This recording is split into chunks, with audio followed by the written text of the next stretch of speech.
আসসালামু আলাইকুম রহমতুল্লাহি ওয়া বারাকাতুহু। সবার কি অবস্থা? আছেন নি ভালো?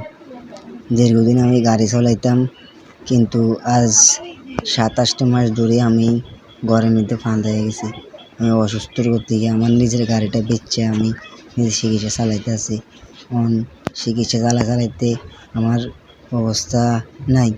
যদি কেউ পারেন আমারে কিছু সহযোগিতা করেন, আর ভিডিওটা বেশি বেশি করে মানুষের সাথে শেয়ার করেন। ভাই, আপনাদের শেয়ারে যদি মানুষের দেখে তো একজন মানুষ সুস্থ হলো। আমি গড় আজ ২৭টা মাস ধরে পড়তেছি। একটা গাড়ি চালাইতাম, গাড়িটা বেচে তখন নিজের চিকিৎসা চালাই। নিজের কষ্টগুলো আমি কারো কাছে শেয়ার করতে পারছি না। নিজে প্রতিদিন ফুটি কান্দি, আল্লাহর কাছে দোয়া করি আল্লাহ যেন আমাকে ভালো করে।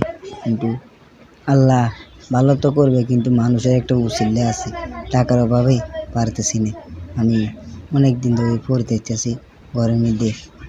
এই ঘর ফুরতে হইতে আমি আমার জীবনের লাইফগুলো সব শেষ। আমি এখন একজন যুবতীপোলা, হাঁটতে পারতেছি না, খাইতে পারতেছি না। এই টাকার অভাবে চিকিৎসা করতে পারছি না। আমি ঘরের মধ্যে শুয়ে শুয়ে কাঁদতেছি। যদি কেউ পারেন আমার এই ভিডিওটা শেয়ার করে দিন।